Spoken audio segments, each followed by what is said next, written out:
ನಾನು ಮತ್ತು ನಮ್ಮ ಫ್ರೆಂಡ್ಸ್ ಮಸ್ಕಿಗೆ ಹೋಗಿ ಏನೇನು ಮಾಡಿವ ಅಂತ ತೋರಿಸ್ತೀನಿ ಬನ್ರಿ.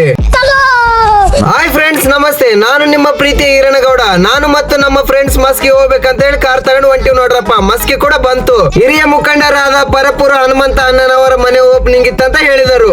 ಅದಕ್ಕೆ ನಾವು ಕೂಡ ಕವಿತಾಳ ಕ್ರಾಸ್ ಇಂದ ಸ್ವಲ್ಪ ಮುಂದೆ ಹೋಗಿ ಕಾರನ್ನು ಸೈಡ್ಗೆ ಹಾಕಿ ಅಣ್ಣನ ಮನೆಗೆ ಹೋದ್ವಿ. ಇಲ್ಲಿ ಬಂದು ನೋಡಿದರೆ ನಮ್ಮ ಮಸ್ಕಿ ಕ್ಷೇತ್ರದ ಶಾಸಕರಾದ ಬಸನಗೌಡ ಸರ್ ಅವರು ಕೂಡ ಇದ್ರು. ಅವರನ್ನು ಮಾತನಾಡಿಸಿಕೊಂಡು ಮನೆಯ ಮೇಲೆ ಹೋಗಿ ಎಲ್ಲರ ಜೊತೆ ಒಂದು ಫೋಟೋ ತೆಗೆಸಿಕೊಂಡು ಫಂಕ್ಷನ್ ಅಂದ ಮೇಲೆ ಊಟ ಇರುತ್ತಲ್ವಾ, ಮಸ್ತ್ ಊಟ ಮಾಡಿಕೊಂಡು ನಮ್ಮ ಗೆಳೆಯರು ಶ್ರೀಶೈಲ ಪಾದಯಾತ್ರಿಗಳಿಗೆ ಸ್ವಲ್ಪ ಸೇವೆ ಮಾಡೋಣ ಅಂತ ಹೇಳಿದ್ರು. ಅದಕ್ಕೆ ಕರ್ನಾಟಕ ರತ್ನ ಚಂದಣ್ಣ, ಸ್ಟೈಲಿಶ್ ಸ್ಟಾರ್ ಶಿವಣ್ಣ ದ್ರಾಕ್ಷನ್ನು, ಮಜ್ಜಿಗೆ, ಬಾಳೆಹಣ್ಣು ಕಾರಲ್ಲಿ ತಂದಿಟ್ರು ನೋಡ್ರಪ್ಪ. ಹಾಗೆ ನಮ್ಮ ಹ್ಯಾಂಡ್ಸಮ್ ಗಾಯ್ ಸೋಮನಾಥ್ ಮಾಮ್ನವರು ಕೂಡ ಬಿಸ್ಕೆಟ್ ಬಾಕ್ಸ್ ಅನ್ನು ಹೊತ್ಕೊಂಡು ಬಂದಿದ್ದಾರೆ. ಇದೇ ಅಲ್ವಾ ಸೇವೆ ಎಂದರೆ. ನೋಡಿ, ಎಲ್ಲವನ್ನು ತಗೊಂಡು ಬಳಗನೂರ್ ಕ್ರಾಸ್ ಇಂದ ಸ್ವಲ್ಪ ಮುಂದೆ ನೆರಳು ಇರೋ ಕಡೆ ಹೋಗಿ ಕಾರನ್ನು ಸೈಡ್ ಗೆ ಹಾಕಿ ನಮ್ಮ ಮಾವ ಮತ್ತು ಅಣ್ಣ ಮಂಚ ಎಲ್ಲಿಂದ ಎತ್ಕೊಂಡು ಬಂದ್ರೆ ಗೊತ್ತಿಲ್ಲ ನೋಡ್ರಪ್ಪ. ಮಂಚವನ್ನು ಕೂಡ ಇಲ್ಲಿ ತಂದಿಟ್ಟು ದ್ರಾಕ್ಷಿ ಹಣ್ಣು, ಬಾಳೆಹಣ್ಣು, ಮಜ್ಜಿಗೆ ಮತ್ತು ಬಿಸ್ಕೆಟ್ ಎಲ್ಲವನ್ನು ರೆಡಿ ಮಾಡಿ ಇಟ್ಕೊಂಡಿವ್ ನೋಡಪ್ಪ. ಭಕ್ತಾದಿಗಳು ಒಬ್ಬರಿಂದ ಒಬ್ಬರು ಬಂದರು.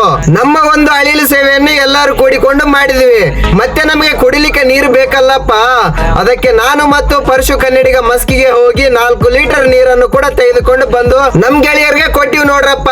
ನೀರೆಲ್ಲ ಕುಡಿದ ಮೇಲೆ ಮತ್ತೆ ಸ್ವಲ್ಪ ಸೇವೆ ಮಾಡಿಕೊಂಡು ಜೈ ಶ್ರೀ ಮಲ್ಲಿಕಾರ್ಜುನ ಅಂತ ಹೇಳಿ ನಮ್ಮ ನಡೆ ಮನೆ ಕಡೆ ಅಂತ ಹೊಂಟಿವ್ ನೋಡ್ರಿ. ನಮ್ ಗೆಳೆಯರ ಅಳಿಲು ಸೇವೆ ನಿಮಗೆ ಇಷ್ಟವಾದರೆ ಫಾಲೋ ಮಾಡಿ, ಬೇರೆಯವರಿಗೆ ಕೂಡ ಶೇರ್ ಮಾಡಿ ಅಂತ ಹೇಳುತ್ತಾ ನನ್ನ ಸ್ವೀಟ್ ಅಂಡ್ ಶಾರ್ಟ್ ಲಾಗನ್ನು ಮುಗಿಸುತ್ತೇನೆ. ಜೈ ಹಿಂದ್, ಜೈ ಕರ್ನಾಟಕ.